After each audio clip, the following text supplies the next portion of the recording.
नमस्कार। कार्यक्रम दिल से हम हर बात करेंगे दिल से और रूबरू होंगे आपके, हमारे और हर उनके दिल से जो सरोकार रखते हैं देश, प्रदेश और समाज के हित से। स्वागत है आपका और शुरुआत करते हैं बातचीत दिल से। आप घड़ी के साथ चलते हैं या घड़ी आपके मुताबिक चलती है? समय की कदर नहीं करता है, समय उसकी भी कदर नहीं करता है। घर पर भी कभी नोकझोंक होती रहती है? मेरा घर में मन नहीं लगता जब भी छुट्टी होती है। नारी शक्ति को किसी के भी सामने खुद को साबित करने की ज़रूरत नहीं। अगर ज़रूरत है तो सिर्फ इनकी शक्ति को निखारने की और सही आकार देने की।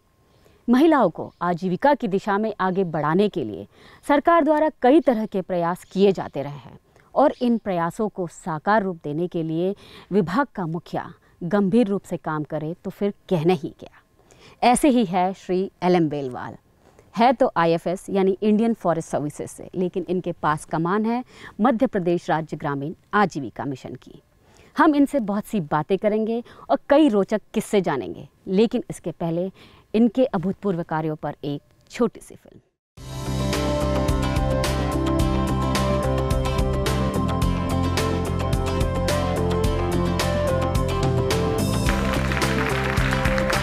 जितनी महिलाएं यहाँ पर बैठी हैं सबका अपना अपना अनुभव है और वो शेयर करना चाहती है, बताना चाहती हैं कि कैसे वो इस यात्रा में गरीबी से बाहर निकल के एक संपन्नता की ओर बढ़ रही हैं। आजीविका मिशन ने हमारी ऐसी हिम्मत बांधी है कि हम पहाड़ को भी अलग ढकेल सकते हैं। पहले कहती थी कि मैं गरीब हूँ, लेकिन आज मुझे गर्व से कहती हूँ कि मैं गरीब नहीं, मैं एक अच्छी अमीर लड़की हूँ। मुझे बहुत खुशी हुई कि आज मैंने आप तक पहुँच गई सर। संजोग से मुझे हिम्मत हुई आपकी और मैं चाहती हूँ कि हम सारी महिलाएं मिलकर जिस पंचायती रोड नहीं बना हुआ है हम उसी रेट पे रोड बनाएंगे सर। हमें कोई घाटा लगे या फायदा हम करेंगे सर। हम सागर जिले के पैदा भाई, हमने पूरी सागर में घूमी थी। आज हमें देखो हम उत्तर प्रदेश के बांदा जिले में काम करके आए, 15-20 दिन काम करके आए।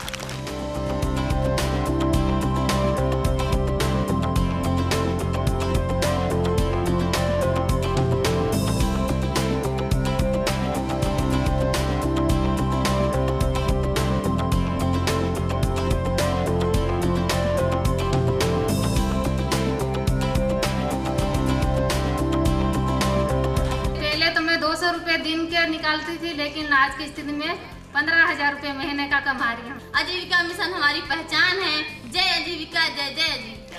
और मैं भी छोटी बेटी को आज कारण में अभी जबलपुर में BSc नर्सिंग में भर्ती करी, उसको भी डॉक्टर बनाना चाहती हूँ।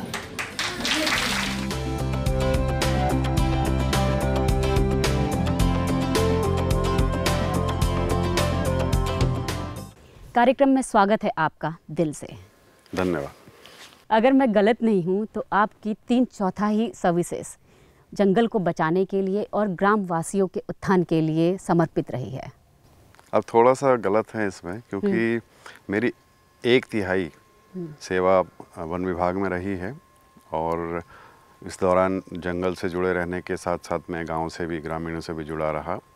1/3 सेवा मेरी वल्लभ भवन में, मंत्रालय में रही है विभिन्न पदों पर, और बाद की 1/3 जो अभी भी चालू है ये मैं आजीविका मिशन से जुड़ा हुआ हूँ, जो कि सीधे ग्रामीण व्यक्तियों से संबंध रखती है। फॉरेस्ट सर्विसेज में चुनौतियाँ बहुत है। आप कितना भी अच्छा काम कर ले, लेकिन अच्छे कामों की तारीफ कम और कहीं ना कहीं कोई ना कोई दाग रह ही जाता है। फॉरेस्ट सर्विस वास्तव में बहुत बड़ी चुनौती हमारे सामने पेश करती है और दुर्भाग्य ये है कि कितने काम हमें करने पड़ते हैं एज ए फॉरेस्टर, वो लोगों को पता नहीं है। लोगों को शहर में दिखाई देता कि पेड़ कट गए या शहर में टाइगर चला आया या और कुछ ऐसी बातें होगी। जो एक फॉरेस्ट ऑफिसर को जो दिन रात काम करने पड़ते हैं, वो काम में बहुत ज़्यादा वैरायटी है। आपको जंगल में जाना पड़ता है, दिन में जाना पड़ता है, रात में जाना पड़ता है, जंगल बचाने पड़ते हैं, जंगल लगाने पड़ते हैं, अतिक्रमण आपको रोकना पड़ता है, लोगों के निस्तार की व्यवस्था करनी पड़ती है, जलाऊ लकड़ी की व्यवस्था करनी पड़ती है, प्लांटेशन की सुरक्षा करनी पड़ती है। बहुत सारे काम हैं। उससे अधिकांश व्यक्ति अनभिज्ञ हैं, क्योंकि जंगल तक कोई, शहर से कोई व्यक्ति पहुंच नहीं पाता है। वास्तव में बहुत चुनौती भरा काम है। कई बार ऐसा हुआ भी होगा कि आपके ऊपर कुछ इल्ज़ाम भी लगे हों कि नहीं, आपने सही तरीके से इसको देखा नहीं और कार्रवाई नहीं की, ऐसा भी कभी हुआ होगा? चुनौतियां तो बहुत आई हैं और दुर्भाग्य ये है कि यदि आप काम करते हैं, सही तरीके से काम करते हैं, तो बहुत सारे लोग आपको डिफेम करने के लिए तैयार रहते हैं। वो चाहते हैं कि कहीं पर भी कुछ ऐसा मिले कि वो आपको डिफेम कर दें, इस तलाश में लोग रहते हैं। लेकिन अंततः जीत सत्य की होती है। अगर आप बिल्कुल सत्य से, निष्ठा से अपना काम करते हैं तो रुकावटें बहुत कम आती हैं, और रुकावटें आती भी हैं तो आपको आपकी मंजिल तक पहुंचने से कोई नहीं रोक सकता। आप कितने भी तजुर्बेदार क्यों ना हो और शिक्षित क्यों ना हो, लेकिन आपके पास जब एक नए विभाग की कमान मिलती है तो उसमें कामयाबी से ज़्यादा नाकामी की ज़्यादा आशंका रहती है। ये बात बिल्कुल सही है, लेकिन यहाँ पर हमारा जो केस है वो दूसरा है, क्योंकि आजीविका मिशन वर्ष 12-13 में प्रारंभ हुआ मध्य प्रदेश में, तो हमने ही इसको यहाँ पर एज ए मिशन डायरेक्टर शुरू किया था। और शुरू में बहुत सारी अनिश्चितताएं थी कि क्या करना है, क्या नहीं करना, कुछ पता ही नहीं था।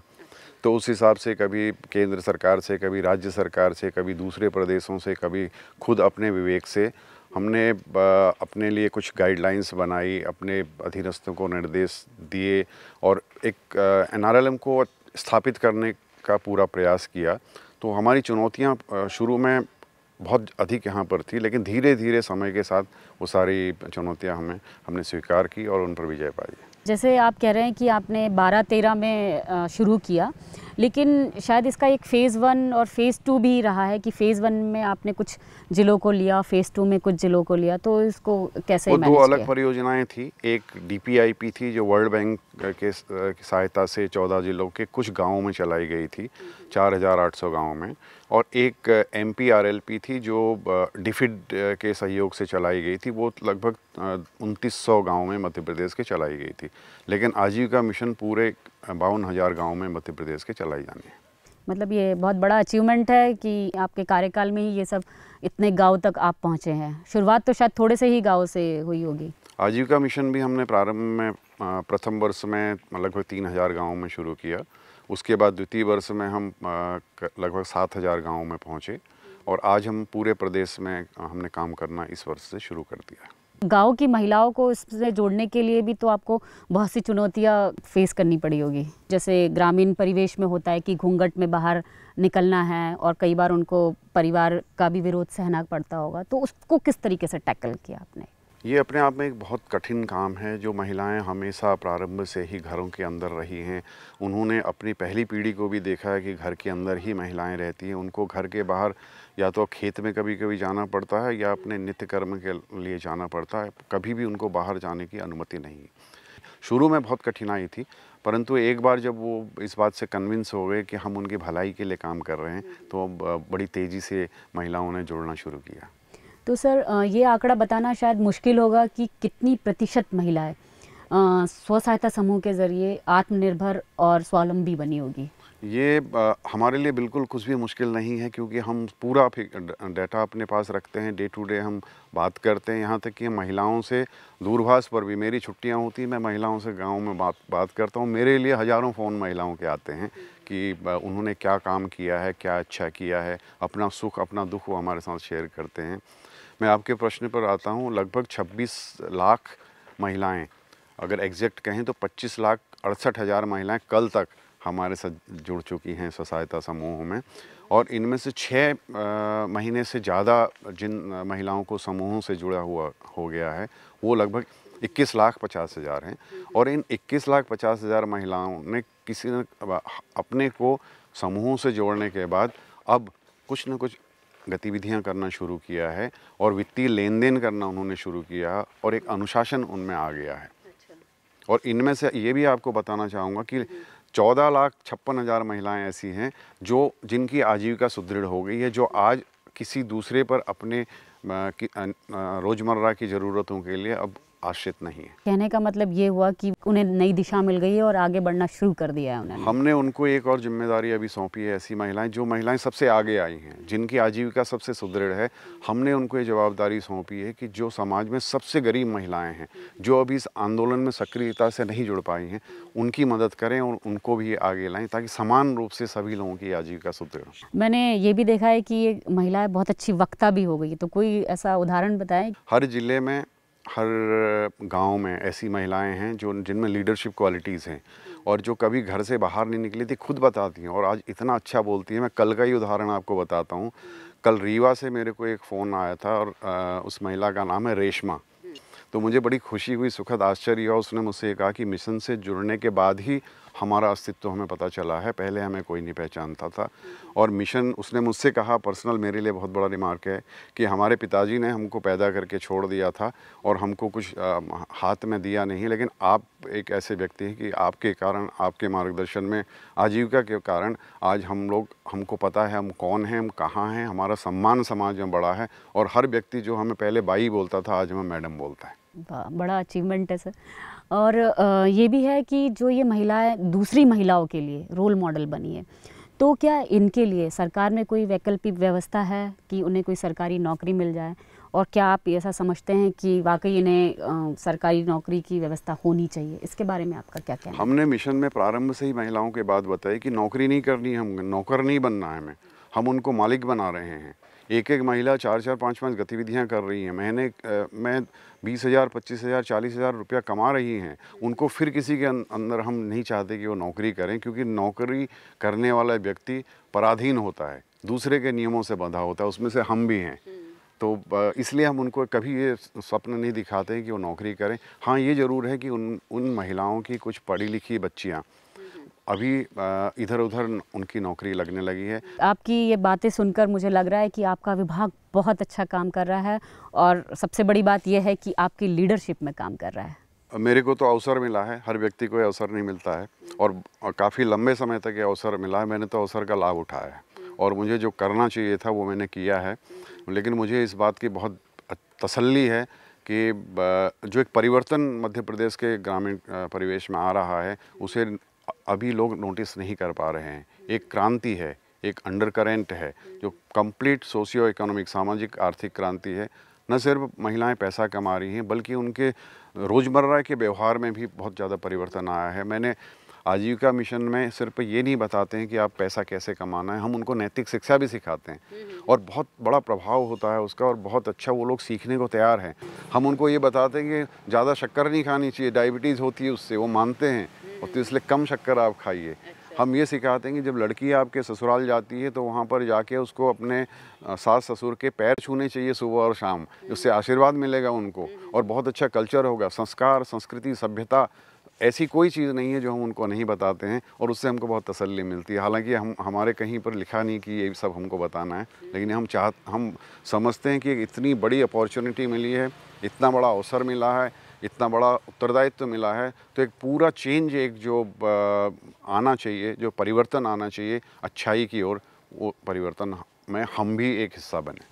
तो सर इसमें आपके साथ में आपके कई अधिकारी कर्मचारी होंगे जो आप ही की तरह सोचते होंगे, तभी ये जो सिलसिला है आगे बढ़ रहा है। मैं अकेले कुछ नहीं कर सकता, मेरे साथ लगभग 1800 लोगों की टीम है, राज्य में भी हैं, ज़िले में भी हैं, ब्लॉक में भी हैं। उसमें अधिकांश लोग बहुत अच्छा काम करते हैं, बहुत अच्छा काम करते हैं और जैसा हम बताते हैं वैसा करते हैं। हमारे आजीविका मिशन में क्या काम करना कहीं लिखा नहीं है, हम यहीं से हम सोचते हैं, बताते हैं और हमारे लोग जाते हैं, फील्ड में जाते हैं और उनकी वजह से ये परिवर्तन आया है। जो हमारा स्टाफ है, जो हमारी टीम है, बहुत डेडिकेटेड टीम है, जिसके कारण ये सब हो रहा है।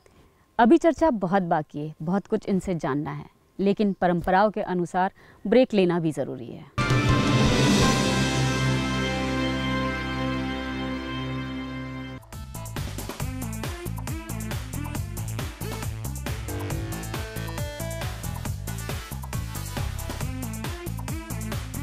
ये जगह कुछ अलग लगी, कॉफी आइडिया है, कहीं भी जाओ हमें फोटोज बहुत अच्छी आती है।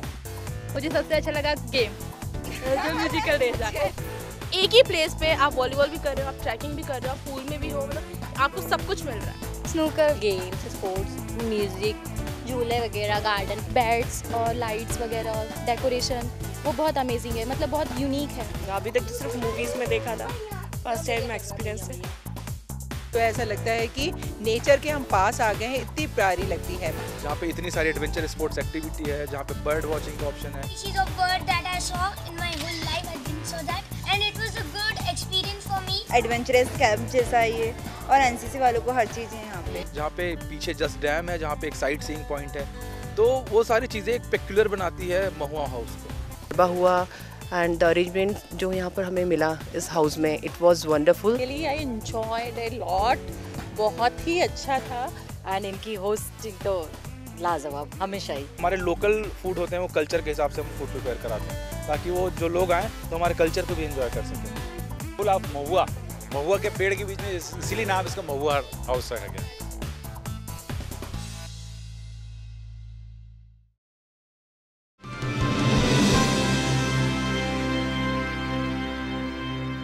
ब्रेक के बाद आपका फिर स्वागत है कार्यक्रम दिल से में। तो मैंने आपकी कार्यशैली देखी है, तो इसलिए पूछना पड़ रहा है कि आप घड़ी के साथ चलते हैं या घड़ी आपके मुताबिक चलती है, यानी आपकी पंचुअलिटी से। तो आपकी इस पंचुअलिटी से कई बार आपको इसका फ़ायदा भी होता होगा और कई बार इसका खामियाजा भी उठाना पड़ता होगा। दोनों ही चीज़ है, फ़ायदा भी है, नुकसान भी है। लेकिन मेरा ही मानना है कि जो व्यक्ति समय की कदर नहीं करता है, समय उसकी भी कदर नहीं करता है। तो बचपन से मैंने कोशिश करी है कि मैं अगर समय दिया गया है किसी को, अगर आप ऐसा कहा गया कि 10 बजे बैठक होगी या 10 बजे मिलना है, तो मैं कोशिश करता हूँ कि 10 बजने में 5 मिनट में पहुँच जाऊँ। और बड़ी विपरीत परिस्थितियाँ भी आई, मैं इसमें हमेशा सफल रहा हूँ। यहाँ तक कि आपको बताऊँ कि एक डिफिट का एक प्रोजेक्ट होता था जिसमें पूरे ब्रिटिशर्स उसमें होते थे, और हमारे यहाँ कहा जाता है कि अंग्रेजी टाइम के हिसाब से आए, या अंग्रेज़ लोग टाइम के बड़े पाबंद होते हैं। अच्छा। लेकिन मैंने कई बार उनको भी पाबंदी सिखाई और उस बारे में बड़े खुश होते थे, बोलते थे कि हमारी पंक्चुअलिटी की बात करते थे। जहाँ तक फ़ायदा नुकसान का प्रश्न हुआ, कई बार ऐसा हुआ है कि अगर मीटिंग का एक समय दिया गया है तो मैं अकेले रहता था, बहुत देर तक अकेले ही बैठा रहता था वहाँ पर, बाद में लोग आते थे। तो ऐसी स्टाफ के साथ भी कई बार स्टाफ अनहैप्पी रहता है कि समय से नहीं आ पाता। मैंने कई बार ऐसा किया कि जब मेरे को मीटिंग रखनी होती है या मेरे को कहीं दौरे पे जाना होता है, मैं लोगों को बोलता हूँ कि इतने बजे चलेंगे, लोग नहीं आते, मैं 5 बजे तक 5 मिनट वेट करता हूँ, फिर मैं चला जाता हूँ। भले उससे कई बार मेरा भी नुकसान होता है, काम का नुकसान होता है, लेकिन मैंने पंक्चुअलिटी पर कभी भी कॉम्प्रोमाइज़ नहीं किया। और ऐसी विपरीत परिस्थितियों में भी इसको बनाए रखा कि मैं इस बात को मानता हूँ कि अगर आदमी चाहे तो पंक्चुअल रह सकता है। अच्छा, तो लेकिन सर आपकी इस पंक्चुअलिटी से घर पर भी कभी नोकझोंक होती रहती होगी? नहीं, घर पर हमारे सबको पता है पंक्चुअलिटी का मतलब, सब पता है। उदाहरण दूँ, 7:30 बजे हम सुबह ब्रेकफास्ट करते हैं, 7:25 में ब्रेकफास्ट लग जाता है, 1:30 बजे ऑफिस में करते हैं नाश्ता, जो भी थोड़ा बहुत ले जाते हैं, और 7:30 बजे हमारा डिनर का समय है, तो 7:30 बजे डिनर लग जाता है। मैं ही नहीं, मेरे एक सौभाग्य है कि मेरे बच्चे भी बहुत पंक्चुअल हैं, और वो कहते हैं कि उन्होंने जो सबसे बड़ी चीज़ मुझसे सीखी है वो पंक्चुअलिटी है, और जिस पर मुझे गर्व है। अमूमन प्रदेश में कोई भी पोस्टिंग 3 वर्षों से ज़्यादा की नहीं होती, और आप विगत 10 वर्षों से ग्रामीण विकास में अपनी सेवाएं दे रहे हैं, और यहीं से आपका रिटायरमेंट भी होने वाला है। इस विभाग में इतने दिनों तक बने रहने के पीछे आपकी कर्तव्यनिष्ठा ही रही होगी। हाँ, रिटायरमेंट तो यहाँ से होगा, ऐसा लगता है 31 दिसंबर इसी साल मेरे को 10 साल पूरे हो जाएंगे, और मैंने अच्छा काम किया होगा ऐसा लगता है मेरे को, और कई बार लोगों से सुनने को मिलता है, इसीलिए अवसर मिला। ये जो काम है हमारा, मैं आपको बताऊं, ग्रामीण आजीविका मिशन तो 6 वर्षों से शुरू हुआ है। इसकी खूबी हमारे पास ये है कि जो पहले दिन जिस हितग्राही के संग हम काम करते थे, आज भी हम उसके संग जुड़े हुए हैं। आज भी हमको पता है कि 2012-13 में हमने किसके संग काम किया है। मतलब अगर हम 26 लाख परिवारों के संग काम कर रहे हैं, हम सबके साथ आज भी बने हुए हैं। और जहाँ तक लंबे समय तक सेवाएं देने का प्रश्न है, मेरे को ऐसा लगता है कि ये कारण है कि मध्य प्रदेश में आजीविका मिशन सफल हुआ है, और दूसरे प्रदेश के, आप जिस प्रदेश का नाम लें, बड़े बड़े प्रदेश, आप राजस्थान देख लीजिए, उत्तर प्रदेश देखिए, बिहार देखिए, आसाम देखिए, तमिलनाडु, कर्नाटका, केरला, आंध्र प्रदेश, हर स्टेट से टीम्स यहाँ पर आती हैं मध्य प्रदेश में, और हमारा काम देखने के लिए आती हैं। तब हमें लगता है वास्तव में उन्होंने बहुत अच्छा काम किया, और हमेशा वो यहाँ से जाने के बाद खुश होते हैं और कहते हैं कि हमने मध्य प्रदेश में बहुत कुछ सीखा है। आपके कार्यकाल में कई अवार्ड्स आपके विभाग को मिले होंगे, तो उसके बारे में कुछ बताइए। देखिए, मेरा सबसे बड़ा अवार्ड ये है कि जब मैं गांव में जाता हूं तो महिलाओं के चेहरे पे प्रसन्नता देखता हूं, उनके परिवार के सदस्यों को चेहरे में प्रसन्नता देखता हूं, और मैं इसलिए भी अपने आप को खुशनसीब मानता हूं कि मैंने मध्य प्रदेश में सबसे ज़्यादा गांव देखे होंगे। लगभग 3000 गाँव मैंने पिछले, जब से ग्रामीण विकास विभाग में पदस्थ हूँ, का भ्रमण किया होगा, और असंख्य लोग हैं जिनसे मैं मिला हूँ। तो उनके चेहरे की प्रसन्नता मेरा सबसे बड़ा अवार्ड है। दूसरा अवार्ड मेरा है कि दूसरे प्रदेश के लोग यहाँ पर हमारा काम देखने के लिए आते हैं, वो हमारा अवार्ड है। इसके अलावा हाँ, भारत सरकार से अनेक अवसरों पर, जैसे इस वर्ष भी हमको एक नेशनल अवार्ड मिला। वो SVEP एक योजना है, स्टार्टअप विलेज एंटरप्रेन्योरशिप प्रोग्राम, उसमें हमको पूरे देश में सबसे अच्छा काम किया तो हमको अवार्ड मिला। पिछले साल हमको एक अवार्ड मिला लाइवलीहुड्स में, आजीविका में हमने पूरे देश में सबसे अच्छा काम किया, वो एक हमको नेशनल अवार्ड मिला। उससे पहले सेल्फ एम्प्लॉयमेंट के लिए जो प्रशिक्षण होते हैं वो हमने सबसे अच्छे कराए हैं, इसलिए हमको अवार्ड मिले। तो इस तरह के अवार्ड भारत सरकार से भी मिलते रहे हैं, लेकिन सबसे बड़े अवार्ड तो वो है कि जिन लोगों के लिए आप काम करते हैं उनके जीवन में अगर खुशी आती है, प्रसन्नता आती है, प्रकाश आता है, तो उससे बड़ा अवार्ड कुछ नहीं होता जो आपको खुद को संतुष्टि देता है। आपके विभाग के बारे में ज़्यादा नहीं जानना चाहूँगी, लेकिन रिटायरमेंट के बाद आपकी क्या योजना है? अभी रिटायरमेंट में कुछ दिन बाकी हैं, तो कुछ सोचा नहीं है। और कुछ न कुछ करेंगे। मेरी इच्छा है इस तरह के जो वंचित लोग हैं, जिनको जो मनुष्य योनि में तो आए हैं लेकिन वो अंधेरे में ही रहे हैं और अंधेरे में पैदा हुए और अंधेरे में ही चले गए, अज्ञानता में पैदा हुए और अज्ञानता में चले गए, तो उनके लिए अगर कुछ मदद कर पाऊँ तो आगे देखेंगे, कोशिश करेंगे। अवसर मिलते हैं अगर कहीं प्रयास करेंगे। एक व्यक्तिगत प्रश्न पूछ रही हूँ कि रिटायरमेंट के बाद आप अपने परिवार को बहुत ज़्यादा समय देंगे, तो इससे उनमें खुशी होगी या? मेरे को लगता है कि रिटायरमेंट के बाद बहुत ज़्यादा खुशी नहीं होने वाली है, क्योंकि अभी भी मेरा घर में मन नहीं लगता जब भी छुट्टी होती है। और उनको परेशानी होती है, फिर कहा नहीं जा सकता कैसा होगा, बट घर में बहुत ज़्यादा मन लगेगा ऐसा लगता नहीं। आज भी मेरे को घर से ज़्यादा अच्छा लगता है जब मैं गाँव में जाता हूँ। और एक बार अगर आप मान लेते हैं कि आपका 2 परिवार हैं, एक परिवार तो ये है जो अपना असली परिवार है और एक परिवार वो ग्रामीण हैं जो जिन महिलाओं के संग हम काम करते हैं। मैं आपको बताना चाहता हूँ कि अगर उनको भी आप अपने बच्चों की तरह ट्रीट करते हैं और बच्चों के समान ही उनको अंगुली पकड़ के आप चलना सिखाते हैं और भविष्य में कैसे एक अच्छा नागरिक बनना है, कैसे समृद्ध बनना है, ये आप सिखाते हैं, तो आपको बहुत आनंद आता है। फिर आपको घर और बाहर एक जैसा हो जाता है।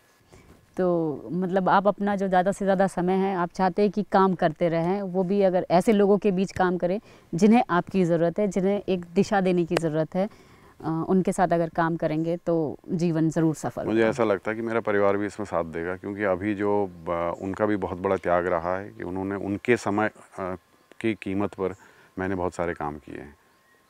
तो आगे चल के हो सकता है उनका भी सहयोग मैं लेना चाहूँगा और मिलेगा मेरे को। आपने हमारे कार्यक्रम दिल से में बहुत सी बातें शेयर की, इसके लिए आपका बहुत बहुत धन्यवाद। कार्यक्रम दिल से में हमने बेलवाल जी से आज बात करी और जानी उनकी दिल की बातें।